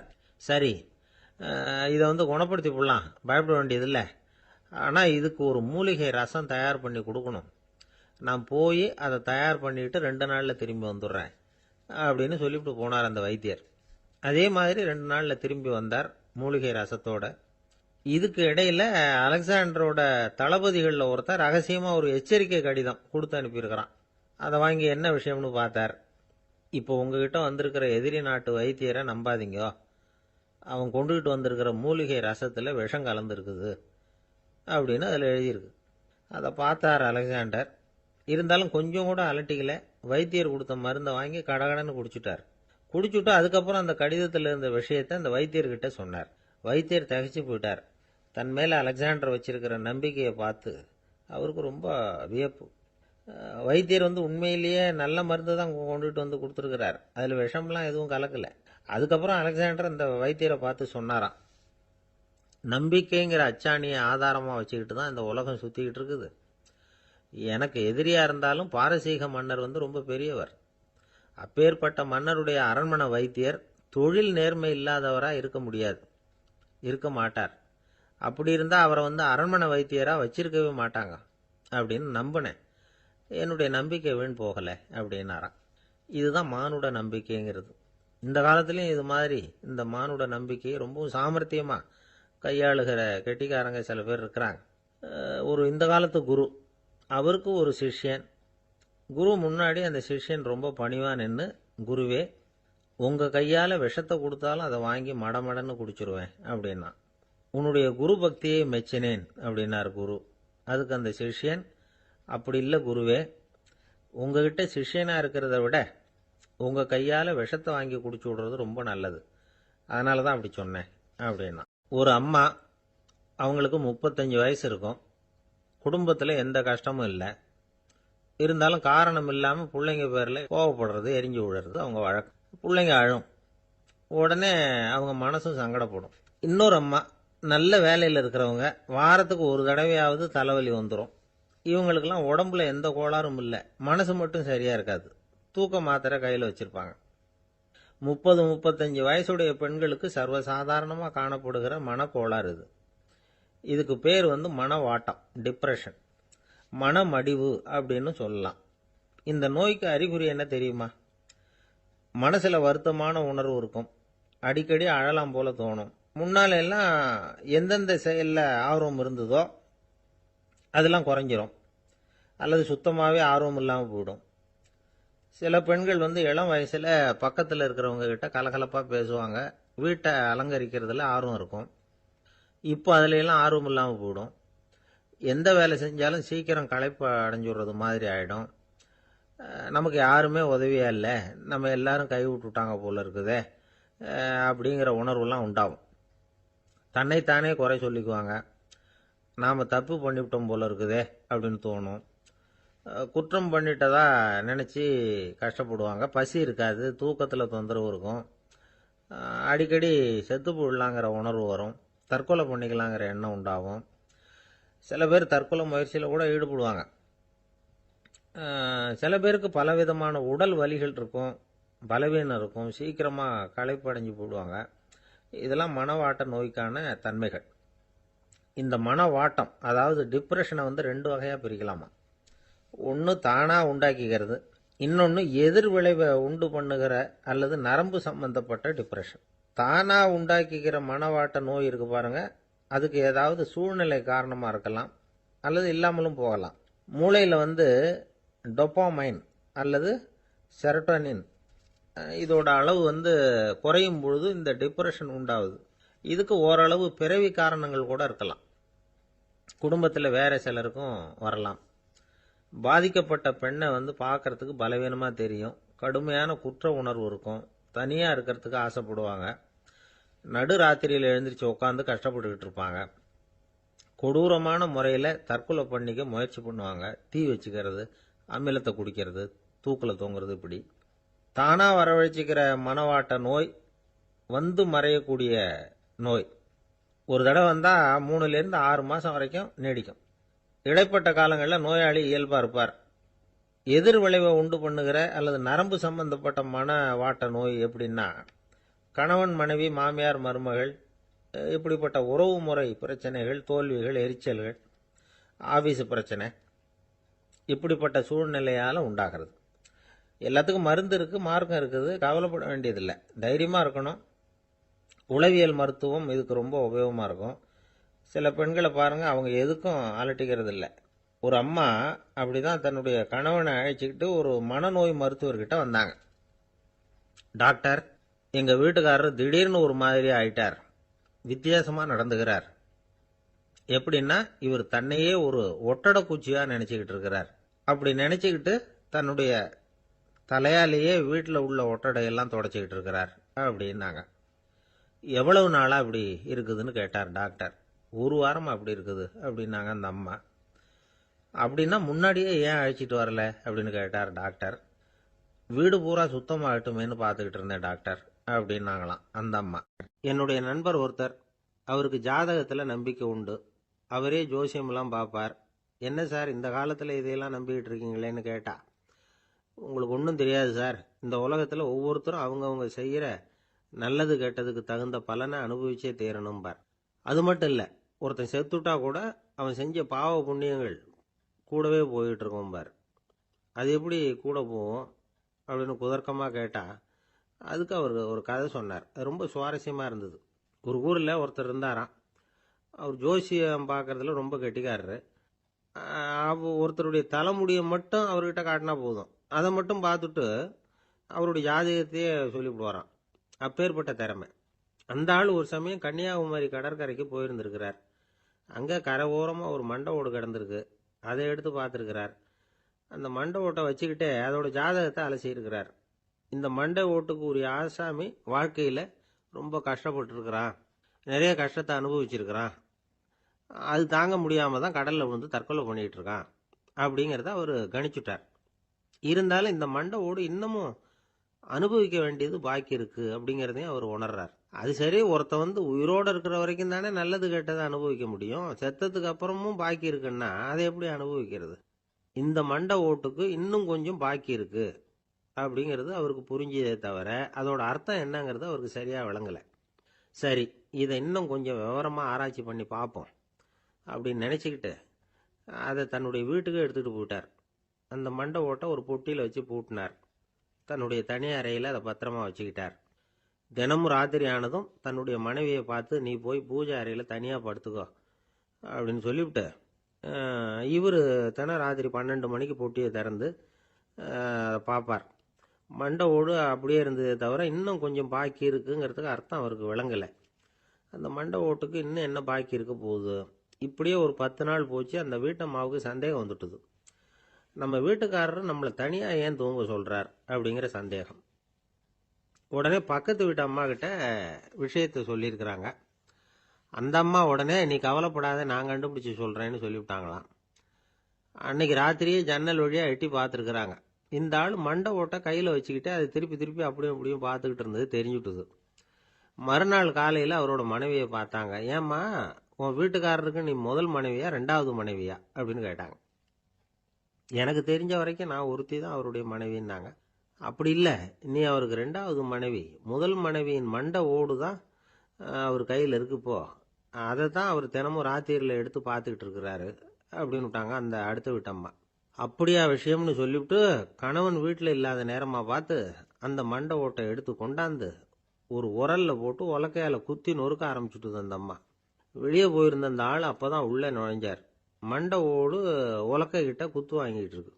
அது அனுபவிக்க வேண்டியது இன்னும் கொஞ்சம் பாக்கி இருக்கு அப்படிங்கிறதுக்கான அர்த்தம் எனக்கு இப்போதான் புரிஞ்சுதுன்னாராம் அவர். இந்த கதையிலிருந்து நாம் இன்னொரு நீதியையும் புரிஞ்சுக்கணும். அதாவது நம்ம வீட்டை பற்றி நமக்கு தெரியாததெல்லாம் அடுத்த வீட்டுக்காரங்களுக்கு நல்லா தெரியும். ஒரு காடு, நல்ல மரம்லாம் செழிச்சு இருந்தது. அப்படிப்பட்ட காட்டில் ஒரு சாது இருந்தார். அவர் எப்படின்னா, எப்பவும் ஒரு மரத்தடியில் உட்காந்துருப்பார். ஏன்னா அவருடைய இருப்பிடமே அதுதான். அவர் என்ன பண்ணுவார், 3 கல் வச்சுருந்தார். செங்கல் மாதிரி இருக்கும், ஆனால் அதை விட கொஞ்சம் பெருசாக இருக்கும். எதுக்கு அந்த 3 கல்லுன்னா, அதுதான் அவருடைய படுக்கை. அதாவது தூங்குறப்ப ஒரு கல்லை தலைக்கு கீழே வச்சுக்குவார், இன்னொரு கல்லை இடுப்புக்கு கீழே வச்சுக்குவார், இன்னொரு கல்லை காலுக்கு கீழே வச்சுக்குவார். உடம்பை அப்படியே ஒரு தகட்டால் மூடிக்குவார். அப்படியே தூங்கி போடுவார். மழை பெய்யுதுன்னு வச்சுங்க, அவர் உடம்பு 3 கல் மேலே இருக்குதா, அதனால் தண்ணி அடியில் ஓடி போடும், உடம்பு நனையாது. மேலே தகடு இருக்கிறதுனால மழையும் உடம்புல படாது. அவர் தூக்கமும் கெடாது, நிம்மதியாக தூங்குவார். பகலில் அந்த 3 கல்லையும் ஒரு சேர ஒரு அடுப்பு மாதிரி வச்சு அது மேலே உட்காந்துக்குவார். அதனால் பாம்பு பூச்சி எதுவும் அவரை தொந்தரவு பண்ணுறதில்ல. அது பாட்டுக்கு நகர்ந்து போயிடும். அவர் பாட்டுக்கு நிம்மதியாக இருப்பார். யாராவது எதையாவது கொண்டுகிட்டு கொடுத்தா அதை வாங்கி சாப்பிடுவார், அவ்வளவுதான். ஒரு நாள் அந்த நாட்டு அரசன் காட்டுக்கு வேட்டையாட வந்தான். அந்த வழியாக வந்தப்போ இந்த சாது படுத்துருக்கிறத பார்த்தான். பரிதாபப்பட்டான். ஐயோ பாவம், இவர் இப்படி இந்த கல் மேலே உடம்ப வச்சுக்கிட்டு தூங்குறாரு, என்ன பாடுபடுவார். இவரை நாம் அரண்மனைக்கு அழைச்சிட்டு போய் சுகமாக நிம்மதியாக இருக்கிறதுக்கு வழி செஞ்சு கொடுப்போம், அது ரொம்ப நல்லாயிருக்கும் அப்படின்னு நினச்சான். அப்படி நினச்சிக்கிட்டே அரண்மனைக்கு வந்துட்டான். அதுக்கப்புறம் ஒரு பல்லக்கையும் 2 சேவகர்களையும் காட்டுக்கு அனுப்பி அந்த சாதுவை மெதுவாக இங்கே அழைச்சிட்டு வந்துடுங்க அப்படின்னு சொல்லி அனுப்பி வச்சான். இவங்க போய் அவர்கிட்ட விவரத்தை சொன்னாங்க. எனக்கு என்னத்துக்கு அரண்மனை வாசம் அப்படின்னார். இருந்தாலும் மன்னர் உத்தரவு, நீங்கள் அவசியம் வரணும் அப்படின்னாங்க இவங்க. சரின்னு சொல்லிவிட்டு வேறு வழி இல்லாமல் புறப்பட்டார். புறப்படும் பொழுது என்ன பண்ணாருன்னா, மறக்காமல் அந்த 3 கல் ஒரு தகடு அதையும் எடுத்து பல்லக்கில் வச்சுக்கிட்டார். என்னத்துக்கு இதையெல்லாம் எடுத்து வைக்கிறாரு அப்படின்னு சொல்லி அவங்க யோசனை பண்ணாங்க. இருந்தாலும் அதை பற்றி ஒன்றும் கேட்கல. பேசாமல் அவரை அழைச்சிட்டு போய் அரண்மனையில் விட்டுட்டாங்க. அரசன் ஓடி வந்தான், வரவேற்றான், அறுசுவை உணவு படைத்தான். அவர் படுக்கிறதுக்கு தங்க கட்டில், பட்டு மெத்தை, இப்படி எல்லாம் ஏற்பாடு பண்ணி வச்சான். இங்கே படுத்து ஓய்வு எடுத்துங்க அப்படின்னு சொல்லிவிட்டு அவன் பாட்டு போயிட்டான்.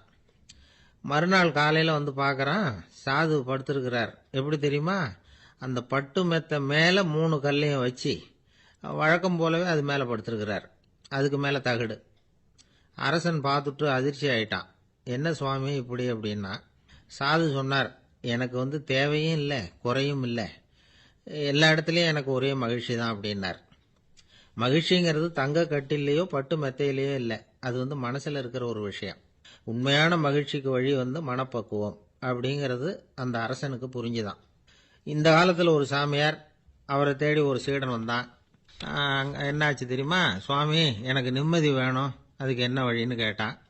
சாமியார் நிமிர்ந்து பார்த்தார். அப்புறம் சொன்னார், நீ ஏகப்பட்ட பேர்கிட்ட கடன் வாங்கியிருக்கிற, அதையெல்லாம் திருப்பி கொடுத்தாதான் உனக்கு நிம்மதி கிடைக்கும்னார். இவனுக்கு ஆச்சரியம்.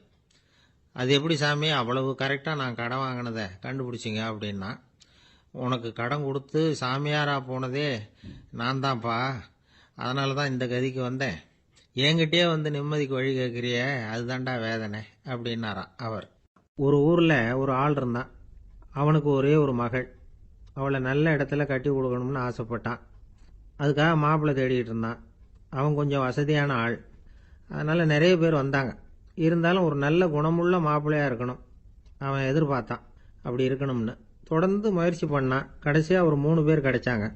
அந்த 3 பேரில் யாரை தேர்ந்தெடுக்கிறது, இதுதான் அவனுக்கு வந்த குழப்பம். இந்த நிலைமையில் ஒரு பெரியவரை தேடி போனான். அவர்கிட்ட தன்னுடைய பிரச்சனையை சொன்னான். அவர் கொஞ்சம் யோசனை பண்ணார். அதுக்கப்புறம் 3 பேரையும் கூப்பிட்டார். இதோ பாருங்கப்பா, உங்கள் 3 பேருக்கும் 3 மாத கால அவகாசம் தர்றேன். நீங்கள் இப்போ போகலாம். 3 மாதம் கழித்து திரும்பி வரலாம். அப்படி வரும்பொழுது இந்த 3 மாத காலத்தில் நீங்கள் செஞ்ச நல்ல காரியம் ஏதாவது ஒன்று சொல்லணும். அதை வச்சு உங்களில் ஒருத்தரை நாங்கள் தேர்ந்தெடுத்துக்கிறோம் அப்படின்னு சொன்னாராம். 3 பேரும் சரின்னு சொல்லிவிட்டு திரும்பி போயிட்டாங்க. 3 மாதம் ஆச்சு. அதுக்கப்புறம் ஒரு நாள் திரும்பி வந்தாங்க. அவர் அவங்கள கூப்பிட்டு உட்கார வச்சார். அப்புறம் கேட்டார், இப்போ சொல்லுங்கள், இந்த 3 மாத காலத்தில் நீங்கள் செஞ்சிருக்கிற ஏதாவது ஒரு நல்ல காரியத்தை சொல்லுங்க அப்படின்னார். முதல்ல ஒருத்தன் எழுந்திருச்சு நின்னான். ஐயா, எங்கள் அப்பா இறந்த பிறகு அவரோட கணக்கு வழக்குகளை எடுத்து பார்த்துக்கிட்டு இருந்தேன். அவர் ஒரு வியாபாரிகிட்ட 10,000 ரூபா கடன் வாங்கியிருக்கிறதாக எழுதியிருந்தார். அந்த வியாபாரியும் இப்போ உயிரோடு இல்லை. இருந்தாலும் அந்த வியாபாரியோட மகனை தேடி கண்டுபிடிச்சேன். கணக்கு புத்தகத்தை காட்டினேன். எங்கள் அப்பா உங்கள் அப்பா கிட்ட 10,000 ரூபா கடன் வாங்கியிருக்கிறதாக இதை எழுதியிருக்கிறார். அதனால் அதை திருப்பி கொடுக்கறதுக்காக வந்திருக்கிறேன். இந்தாங்க அந்த பணம் அப்படின்னு சொல்லி கொடுத்துட்டு வந்துட்டேன் அப்படின்னு நானும். இதை பெரியவர் கவனமாக கேட்டுக்கிட்டார். அதுக்கப்புறம் 2வது இளைஞன் எழுந்திருச்சான். ஐயா, நான் போன மாதம் ஒரு நாள் ராத்திரி வேளையில் ஒரு காட்டுப்பாதை வழியாக எங்கள் ஊருக்கு போய்கிட்டு இருந்தேன். அந்த சமயத்தில் அந்த வழியாக வந்துக்கிட்டு இருந்த ஒரு வழிப்போக்கர்கிட்ட 4-5 திருடர்கள் வம்பு வளர்த்து அவர்கிட்ட இருந்த பொருளை எல்லாம் கொள்ளையடிச்சிக்கிட்டு இருந்தாங்க. நான் உடனே ஒரு குச்சியை எடுத்துகிட்டு ஓடினேன். அந்த திருடர்களை அடித்து விரட்டினேன். பொருளை எல்லாம் மீட்டு அந்த வழிப்போக்கர்கிட்ட ஒப்படைச்சேன். அவரை பத்திரமா அழைச்சிட்டு போய் அவர் வீட்டில் விட்டுட்டு வந்தேன் அப்படின்னு நானும். இதையும் பெரியவர் கவனமாக கேட்டுக்கிட்டார். அடுத்தபடியாக 3வது இளைஞன் எழுந்திருச்சான். ஐயா, போன மாதம் ஒரு நாள் நான் ஒரு மலைப்பாதை வழியாக போய்கிட்டு இருந்தேன். மலைப்பாதை விளிம்பில் ஒரு மதகு கட்டை, அது மேலே ஒரு ஆள் படுத்து தூங்கிட்டு இருந்தான். அந்த பக்கம் தவறி உருண்டு விழுந்திருந்தான்னா அதில் பாதாளம். அது மலையடி வாரத்தில் போய் தான் விழணும், அவ்வளவு பள்ளம். அது தெரியாமல் அவன் பாட்டுக்கு தூங்கிட்டு இருந்தான். நான் உடனே அவன்கிட்ட ஓடி போய் குனிஞ்சு அவன் முகத்தை பார்த்தேன். அப்போ தான் புரிஞ்சுது, அவன் ஏற்கனவே எனக்கு தெரியும். அவனை எனக்கு நிறைய கெடுதல் பண்ணியிருக்கிறான், இடைஞ்சல் கொடுத்தவன். இருந்தாலும் ஐயோ பாவம்னு நினச்சி அவனை எழுப்பி பாதுகாப்பாக வேற ஒரு இடத்துல படுக்க வச்சுட்டு வந்தேன் அப்படின்னு நானும். பெரியவர் இதையும் கேட்டுக்கிட்டார். அதுக்கப்புறம் அவங்க 3 பேரையும் பார்த்து, நீங்கள் போகலாம், நாங்கள் யோசித்து முடிவு பண்ணி உங்களுக்கு சொல்லி அனுப்புகிறோம் அப்படின்னாராம். அந்த இளைஞர்கள் புறப்பட்டு போயிட்டாங்க. அதுக்கப்புறம் அந்த பெண்ணோட அப்பாவை பார்த்து சொன்னார், இந்த 3 பேருமே நல்ல பிள்ளைங்க தான், அதில் ஒன்றும் சந்தேகம் இல்லை. இருந்தாலும் இந்த 3 பேர் செஞ்ச செயல்களையும் ஒப்பிட்டு பார்க்க வேண்டியிருக்கு. முதல் இளைஞன் நேர்மைக்கு எடுத்துக்காட்டாக விளங்குறான். இந்த காலத்தில் இது மாதிரி இளைஞர்களை பார்க்கறது ரொம்ப கஷ்டம்தான். இருந்தாலும் அவன் கடமையை தான் செஞ்சான். 2வது இளைஞன் நல்ல வீரன், தைரியசாலி. ஒரு வீரன் எதை செய்யணுமோ அதைத்தான் இவன் செஞ்சான். இவன் ஒரு லட்சிய மனிதன். 3வது இளைஞன் தன்னுடைய பகைவனுக்கே உதவி செஞ்சிருக்கான். அவன் உயிரை காப்பாற்றியிருக்கிறான். பகைவனுக்கு அருள்வதுங்கிறது ஒரு சாதாரண மனுஷனால் செய்யக்கூடிய காரியம் இல்லை. பகையை மறக்கிறதும் பகைவனுக்கு அருள்வதும் தெய்வீக பண்புகள். அதனால் இவனையே உன்னுடைய மகளுக்கு ஏற்ற மாப்பிள்ளையா தேர்ந்தெடுக்கலாம் அப்படின்னு சொன்னாங்களாம். ஒரு நல்ல நாளில் அவங்களுக்கு திருமணம் நல்ல விதமாக நடந்து முடிஞ்சுதான். இது சுவாமி சின்மயானந்தர் சொல்லியிருக்கிற ஒரு கதை. இதிலிருந்து நாம் புரிந்து கொள்ள வேண்டிய ஒரு கருத்து, நமக்கு கெடுதல் பண்ணவங்களுக்கும் நாம் நல்லது செய்யணும். ஆனால் நடைமுறையில் அப்படி நம்மளால் செய்ய முடியறதில்ல. அதுதான் சிக்கல். நம்மால் ஒருத்தங்கிட்ட கேட்டேன், ஏண்டா உன்னுடைய பகைவன் ஒருத்தன் அது மாதிரி ஒரு மலைப்பாதை மதகு கட்டையில் படுத்திருந்தா உடனே நீ என்ன நினைப்ப அப்படின்னு கேட்டோம். இது ஒரு அருமையான சந்தர்ப்பம்னு நினைப்பேன் அப்படின்னா. எதுக்குன்னு கேட்டோம். அவனை அந்த பக்கமாக உருட்டி கீழே தள்ளுறதுக்கு அப்படின்னா. துருக்மேனியாவில் அஷ்காபாத் அப்படின்னு ஒரு நகரத்தில் ஒரு புவியியல் விஞ்ஞானி இருந்தார். அவர் ஒரு நாய்க்குட்டி வளர்த்தார். ஒரு நாள் முன்னிரவு நேரம் ஒரு மேஜைக்கு முன்னாடி உட்காந்து அந்த விஞ்ஞானி ஏதோ கணக்கு போட்டுக்கிட்டு இருக்கிறார். அவருக்கு ஒரு சின்ன பெண் குழந்தை, அது தொட்டிலில் தூங்கிட்டு இருக்குது. அந்த நாய்க்குட்டியும் ஒரு மூலையில் படுத்து அது பாட்டுக்கு தூங்கிட்டு இருந்தது. ஒரே அமைதி. அந்த நேரத்தில் திடீர்னு அந்த நாய்க்குட்டி துள்ளி எழுந்திரிச்சது. நேராக குழந்தைகிட்ட ஓடிச்சு. அந்த குழந்தைய அது போட்டிருந்த ட்ரெஸ்ஸோடு சேர்த்து கவ்வி தூக்குச்சு. தூக்கிக்கிட்டு வாசல் பக்கம் ஓடிச்சு. நாய்க்குட்டி குழந்தைய கவ்வி தூக்க முடியுமாங்கிற சந்தேகம் உங்களுக்கு இல்லையா? நீங்கள் நம்மூர் நாய்க்குட்டியவே பார்த்து பழக்கப்பட்டிருக்கீங்க. அதனால் நம்புறதுக்கு சிரமமாக இருக்கும். அந்த ஊர்லெலாம் அது ரொம்ப ஸ்ட்ராங்காக இருக்கும். ஒரு ஏதோ கண்ணுக்குட்டி மாதிரி இருக்கும். விஞ்ஞானி அதை பார்த்துட்டார். உடனே அந்த நாய்க்கு வெறி பிடிச்சிட்டுதுன்னு முடிவு பண்ணிட்டு தன்னோட கை துப்பாக்கி எடுத்துக்கிட்டு ஓடி வந்தார். அவர் வெளியில் நாய்க்குட்டி எங்கே அப்படின்னு பார்த்து தேடுறார். அந்த நேரத்தில் அந்த வீடு இடிஞ்சு விழுது. காரணம் பூமி அதிர்ச்சி. இப்படி பூமி அதிர்ச்சி உண்டாக போகுதுங்கிறது அந்த நாய்க்குட்டிக்கு முன்னாடியே தெரிஞ்சு போச்சு. அதுதான் குழந்தைய தூக்கிட்டு வெளியில் ஓடி வந்திருக்குது. அது மூலமாக அந்த குடும்பத்தையே காப்பாற்றி இருக்குது அந்த நாய்க்குட்டி. இந்த சம்பவம் நடக்கிறதுக்கு 3 நாளைக்கு முன்னாடியே சில பிராணிகளுக்கு இப்படி நடக்க போகுதுங்கிறது தெரிஞ்சிருக்குதான். ஆமாம், அந்த நகரத்தில் 3 நாளைக்கு முன்னாடியே பாம்பு, பல்லி இதெல்லாம் அது தங்கியிருந்த வலையை விட்டு வெளியில் ஓடி வந்துட்டுது. அதே மாதிரி அங்கிருந்த புறாவெல்லாம் பறந்து போயிடுச்சான். இதே மாதிரி யுகோஸ்லோவியாவில் கூட ஒரு நகரம். அங்கே ஒரு நாள் ராத்திரி ஒரு மிருக காட்சி சாலையில் திடீர்னு ஒரு பெரிய கலவரம், கூச்சல், குழப்பம். அங்கே இருந்த கழுதை, புலி, யானை, பறவை எல்லாம் கண்ணாபின்னான்னு கத்த ஆரம்பிச்சுட்டுது. நேர் யானை அதுக்குன்னு போடப்பட்டிருந்த தடுப்பையே தாண்டி குதிச்சு வெளியில் வந்துட்டுதான். மறுநாள் தான் எல்லாருக்கும் விஷயம் புரிஞ்சுது. அடுத்த நாள் காலையில் அங்கே பூமி அதிர்ச்சி உண்டாயிட்டுது. இப்போ பாருங்க, அதாவது மனுஷனை போய் தீர்க்க தரிசி அது இதுன்னு சொல்லிட்டு இருக்கிறோம். இவனை விட அது பரவாயில்லைன்னு தோணுது. அதாவது மிருகங்கள் ஒன்று நடக்க போகுதுங்கிறத முன்னாடியே புரிஞ்சுக்குதே. சரி, இதெல்லாம் எப்படி அது முன்கூட்டி புரிஞ்சுக்குது? அதுதான் படைப்பு ரகசியம். அதை கண்டுபிடிக்கிறதுக்கு தான் மனுஷன் ஆராய்ச்சி பண்ணிட்டு இருக்கிறான். விஞ்ஞானிகளோட ஆராய்ச்சியெல்லாம் ஒரு பக்கம் இருக்கட்டும், வீட்டுக்குள்ளேயே சில ஆராய்ச்சி பண்ணி பாருங்களேன். இப்போ சில யோசனை சொல்லி அதை சோதனை பண்ணி பாருங்க அப்படின்னு ஒருத்தர் சொன்னாராம். அதாவது இப்போ மழை வருமா வராதா அப்படின்னு தெரிஞ்சுக்கணுமா, உடனே ஒரு பூனைக்குட்டி பின்னாடியே மெதுவாக போய் அது என்ன செய்யுதுன்னு கவனித்து பார்க்கணும். பூனைக்குட்டி தன்னோட பாதத்தினால சுகத்தில் அப்படி கீறிக்கிட்டு இருக்கும். அப்படி கீறினா கண்டிப்பாக மழை வரும். சில சமயம் பூனைக்குட்டி அப்படியே மல்லாந்து படுத்துக்கிட்டு பாதத்தை உயர தூக்கும், அப்படியும் இப்படியும் புரளும். இப்படி செஞ்சதுன்னா அன்னைக்கும் மழை இருக்காது. அதனால் முன்னாடி இருந்தது மழை வர்றதுக்கு அறிகுறி, இது மழை இல்லைங்கிறதுக்கு அறிகுறி. பறவைகள், பிராணிகள் இதுகளோட நடவடிக்கைகளை பார்த்துட்டு அதையெல்லாம் அடிப்படையாக வச்சு தான் காலநிலையை கண்டுபிடிக்கிற கருவிகளை கண்டுபிடிச்சிருக்கிறாங்க. வாத்து இருக்குல்ல, சில சமயம் தன்னோட அழகை தன்னோட இறகுகளில் அப்படியே புதைச்சிக்கும். அப்படி செஞ்சால் குளிர்காலம் வரப்போகுதுன்னு அர்த்தம். பருவநிலை குளிராக மாறப்போகுதுங்கிறதுக்கு இதுதான் அறிகுறி. சிட்டுக்குருவி இருக்குதுல்ல, அதெல்லாம் புழுதியில் விழுந்து புரளும். சிறகுகளை படபடன்னு அடிச்சுக்கும். அப்படி செஞ்சால் மழை வரப்போகுதுன்னு அர்த்தம்.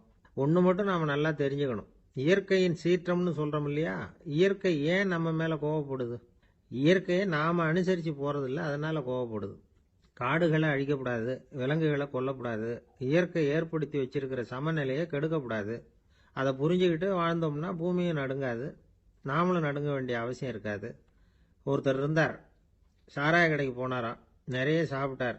அப்புறம் சொன்னார், இது ரொம்ப அற்புதமான சரக்கு போல இருக்கு, உள்ளே போன உடனே இந்த பூமியே நடுங்கிறது மாதிரி இருக்கு எனக்கு அப்படின்னாராம். இதுக்கு கடைக்காரர் சொல்லியிருக்கார், நீங்கள் சாப்பிட்டது வெறும் பச்சை தண்ணி தாங்க, இப்போ ஏற்பட்டிருக்கிறது நிஜம் பூமி அதிர்ச்சி அப்படின்னாராம். ஒரு நீதிமன்றம், அங்கே ஒரு கொலை வழக்கு சம்பந்தமாக விசாரணை நடந்துகிட்டு இருக்குது. அந்த வழக்கறிஞர் ரொம்ப தீவிரமாக வாதாடிக்கிட்டு இருக்கிறார். தன்னுடைய கட்சிக்காரர் நிரபராதிங்கிறது அவருக்கு நல்லா தெரியும். அதனால தான் அவர் சார்பாக வாதாடுறதுக்கே ஒத்துக்கிட்டார்.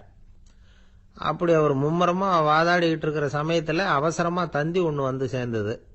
அதை வாங்கி படித்து பார்த்தார். அதுக்கப்புறம் அதை மடித்து தன்னுடைய கோட்டு பையில் வச்சுக்கிட்டு தொடர்ந்து வாதாட ஆரம்பிச்சிட்டார். பேசி முடித்தார். அதுக்கப்புறம் அங்கே கோர்ட்டில் இருந்த சக வக்கீல்கள் அவர்கிட்ட வந்தாங்க. தந்தி ஒன்று வந்ததே, என்ன விஷயம் அப்படின்னு விசாரிச்சாங்களாம். அப்போ அவர் சொல்லியிருக்கிறார், ஊரில் சிகிச்சைக்காக போயிருந்த என்னுடைய மனைவி இறந்து போனதா தந்தி வந்திருக்குது அப்படின்னாராம். மற்ற வக்கீல்களுக்கு அதிர்ச்சி.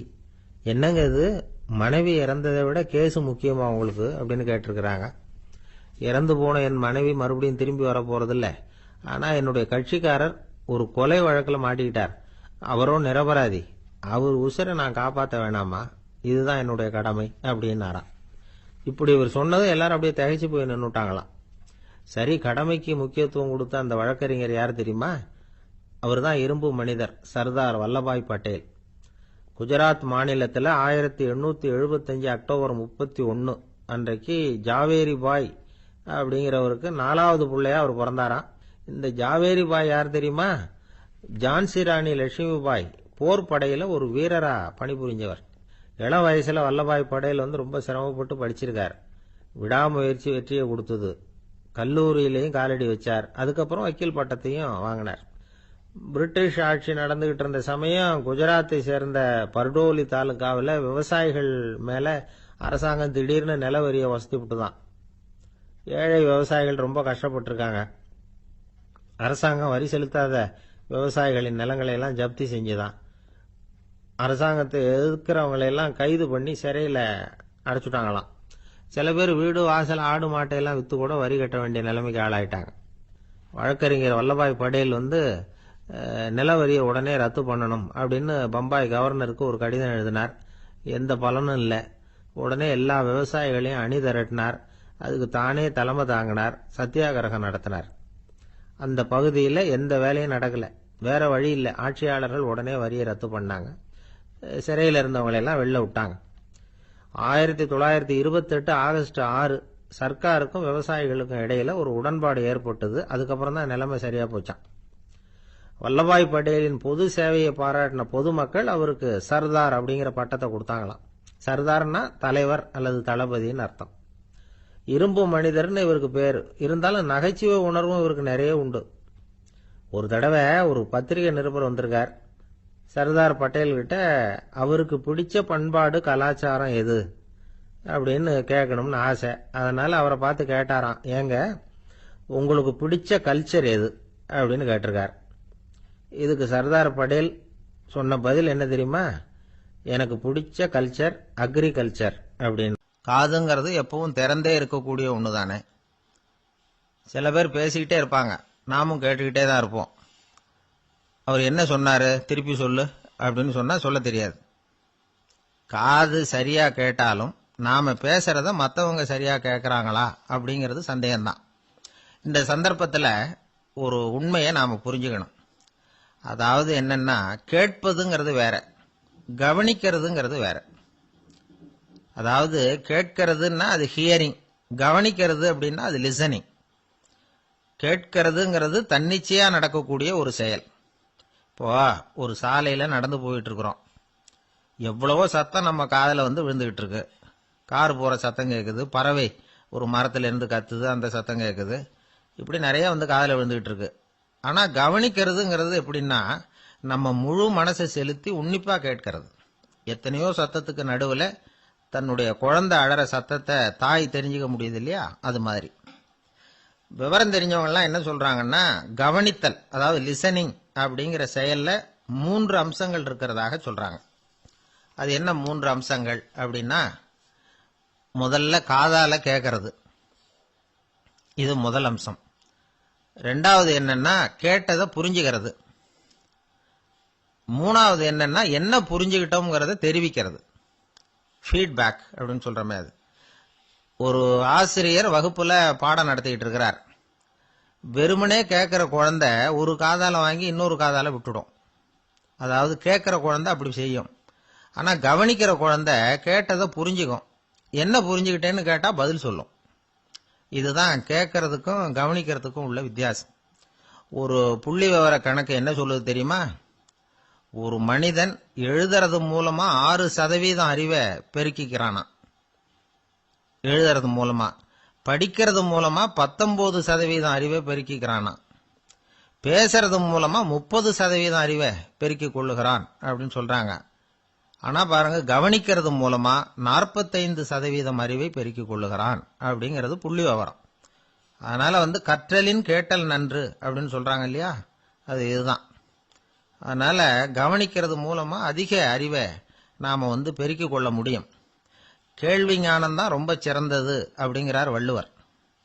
அதாவது கவனிச்சு கேட்கணும், அதுதான் முக்கியம். மற்றவங்க சொல்றத நல்லா கவனிக்க முடியாதபடிக்கு நாமே சில தடைகளை ஏற்படுத்திக்கிறோம், அல்லது நம்ம அறியாமலே அப்படி ஒரு தடை உண்டாயிடுது. அந்த தடைகளை தாண்டணும் அல்லது தகர்த்து எறியணும் அப்படிங்கிறது பெரியவர்கள் சொல்லுகிற யோசனை. அது என்ன தடைகள் அப்படின்னா, நமக்கு தெரியாத இவர் என்ன சொல்லிட போறார் அப்படிங்கிற நினைப்பு, இது ஒரு தடை. சொல்லி முடிக்கிறதுக்கு முன்னாடியே குறுக்க பேசுறது, மனசு அங்கேயும் இங்கேயும் அலையிறது, இதெல்லாம் தான் தடைகள். ஆசிரியர் பாடம் நடத்துறார் அப்படின்னா மாணவர்கள் அக்கறையா கவனிக்கணும், அப்பதான் பரீட்சையில பாஸ் ஆக முடியும். வீட்டுக்குள்ள கணவன் சொல்றத மனைவி கவனிச்சு கேட்கணும், மனைவி சொல்றத கணவன் கவனிச்சு கேட்கணும், இல்லைன்னா குழப்பமாயிடும். ஒரு அம்மா கோயிலுக்கு போனாங்க, சேலையில ஒரு முடிச்சு போட்டிருந்தாங்க. எதுக்கு சேலையில முடிச்சு போட்டு வச்சிருக்கிறீங்க அப்படின்னு கேட்டாங்க. எங்க வீட்டுக்காரர் ஒரு கடிதத்தை மறக்காம தபால் போட்டியில போட்டுடணும்னு சொன்னார், ஞாபகத்துக்காக முடிச்சு போட்டு வச்சிருக்கிறேன் அப்படின்னாங்க. கடிதத்தை பெட்டியில போட்டுட்டீங்களா அப்படின்னு கேட்டாங்க. அது எப்படிங்க முடியும், அவர் கடிதத்தை என்கிட்ட கொடுக்க மறந்துட்டாரே அப்படின்னாங்களாம். அதனால மறக்கப்படாதுன்னு நினைச்சுக்கிட்டே மறந்து விடுறது, இப்படி ஒரு வாழ்க்கை. அதனால வாழ்க்கையில நமக்கு இருக்கிறது செவிச்செல்வம் ரொம்ப முக்கியமானது. நிறைய கேட்கணும், சொல்றதை விட கேட்கணும், கேட்கறதை விட முக்கியம் கவனிக்கிறது. அப்படி கவனிக்கிறது மூலமா நம்முடைய வாழ்க்கையில வெற்றி பெறணும். ஆளை கண்டா ஏன் இப்படி முகத்தை திருப்பிக்கிட்டு வர்றீங்க அப்படின்னு கேட்டார் ஒருத்தர் நண்பர்கிட்ட. எலெக்ஷன்ல அவன் எதிர்த்து நின்னவன் சார், என்ன அவன்கிட்ட நமக்கு என்ன பேச்சுவார்த்தை அப்படின்னாராம் ரொம்ப கோபமா இவர். சரி, அந்த ஆள் யாருன்னு கேட்டேன்.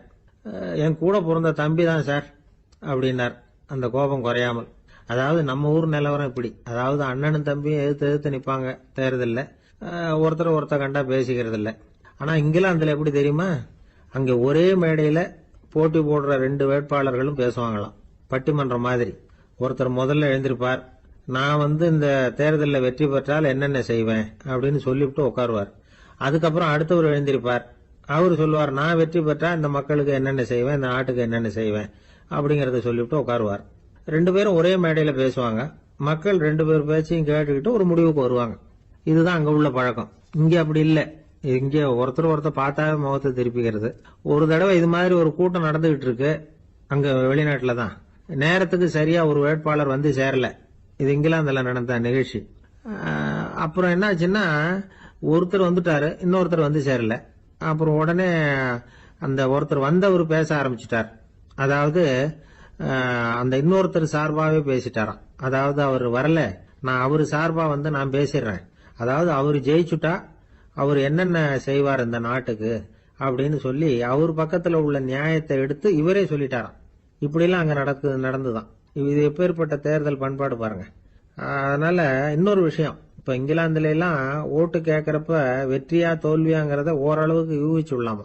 இப்போ ஒரு வேட்பாளர் ஒரு வீட்டுக்கு முன்னாடி போய் நின்று எனக்கு ஓட்டு போடுங்கன்னு கேட்கறாருன்னு வச்சுங்களேன், அதுக்கு என்ன பார்த்து செய்யறோம், போயிட்டு வாங்க அப்படின்னு சில வீடுகள்ல வாசல்ல நின்னே சொல்லி அனுப்பிச்சிருவாங்களாம். வேற சில வீடுகள்ல எப்படின்னா, வேட்பாளரை வீட்டுக்குள்ள கூப்பிட்டு காபி சாப்பிட சொல்லி உபசரிச்சு அதுக்கப்புறம் அனுப்பி வைக்கிறது வழக்கமா. இதுல எந்த வீட்டு ஓட்டு நிச்சயம் தெரியுமா? வாசல்ல நின்னே வழி அனுப்பி வச்சுடுறாங்க பாருங்க, அவங்க ஓட்டு நிச்சயம். உள்ள கூப்பிட்டு காப்பி கொடுத்து அனுப்புறாங்க பாருங்க, அவங்க ஓட்டு நிச்சயம் இல்லையா. சரி, அப்புறம் ஏன் அந்த உபசரிப்பு அப்படின்னு கேட்டா அதுக்கு ஒரு காரணத்தை சொல்றாங்க. அதாவது அது ஒரு அனுதாபத்தை தெரிவிக்கிற முறையா. ஐயோ பாவம், நாம இவருக்கு ஓட்டு தான் போட போறதில்ல, இதையாவது செய்வோம், காப்பியாவது சாப்பிட்டு போட்டோம் அப்படிங்கிற எண்ணமா. இப்படி அந்த ஒரு பழக்கம். ஆக அந்த ஊர்ல நிறைய காப்பி சாப்பிடணும்னு ஒருத்தர் ஆசைப்பட்டா தேர்தலில் தோத்து போறதுக்கு தயாரா இருக்கணும். ஒரு சமயம் ஒரு ஊர்ல தேர்தல் நடந்துதான். ஒரு தொகுதியில நின்று தோத்து போன ஒருத்தர் கையில ஒரு துப்பாக்கியோட ஊருக்குள்ள சுத்திக்கிட்டு இருந்தாராம். ஒரு போலீஸ்காரர் அவரை பார்த்துட்டு சந்தேகப்பட்டிருக்கார். அதனால அவரை தடுத்து நிறுத்தி, என்ன இது துப்பாக்கியோட சுத்துறீங்களேன்னு விசாரிச்சிருக்கார். இதுக்கு அவர் சொன்னாராம், சார், இந்த தொகுதியில மொத்தம் 1,00,000 வாக்காளர்கள், அதுல எனக்கு 10,000 பேர் மட்டும்தான் எனக்கு ஓட்டு போட்டிருக்கிறாங்க. அப்படின்னா எனக்கு வேண்டாதவங்க இந்த தொகுதியில 90,000 பேர் இருக்கிறாங்கன்னு அர்த்தம். இப்படி ஒரு சூழ்நிலையில நான் என்னுடைய பாதுகாப்புக்கு ஆயுதம் இல்லாம நடமாடலாமா அப்படின்னு கேட்டாராம். எவ்வளவு எச்சரிக்கை பாருங்க. நம்ம ஊர்ல சில பேர் ஓட்டு கேட்கிற விதமே தனி. ஒருத்தர் ரொம்ப சாமர்த்தியமா ஓட்டு கேட்பாராம். அவர் எப்படின்னா, ஒரு வீட்டுக்கு போறாருன்னு வச்சுங்களேன், அந்த நேரம் அந்த வீட்டுக்காரரு என்ன செஞ்சுக்கிட்டு இருக்கிறாரோ அதே வேலையை இவரும் கொஞ்ச நேரம் செய்வாராம், அவருக்கு ஒத்தாசையா. அதுக்கப்புறம் மெதுவா பேச்சு கொடுப்பார், ஓட்டு கேட்பார், இது மாதிரி எலெக்ஷன்ல நிக்கிறேன் கவனிக்கணும்னு. அது மாதிரி ஒரு தடவை அவர் போனப்ப அங்க அவர் என்ன பண்ணிட்டு இருக்காரு, வீட்டுக்கு பின்னாடி மாட்டு கொட்டையில பால் கறந்துகிட்டு இருக்காரு ஒரு பசுமாட்டுக்கிட்ட. அந்த வீட்டுல இவர் ஓட்டு கேட்க போனவர் இவர் ஓடி போய் இன்னொரு சொம்பை எடுத்துக்கிட்டு அதே மாட்டுக்கு இன்னொரு பக்கம் போய் உட்காந்துக்கிட்டு இவரும் பால் கறக்க ஆரம்பிச்சிட்டார். எதிர உட்காந்துட்டு இருக்காரு இவர் இந்த பக்கம் உட்காந்துருக்காரு. கீழே கொஞ்சம் குனிஞ்சு பார்த்தா ஒருத்தர் முகத்தை ஒருத்தர் பார்க்கலாம். கொஞ்ச நேரம் ஆனதுக்கு அப்புறம் இவர் மெதுவா அவர்கிட்ட பேச்சு கொடுத்தாராம், இது மாதிரி நான் எலெக்ஷன்ல நிக்கிறேன், நீங்க ஓட்டு போடணும், அதுக்காக தான் வந்தேன்.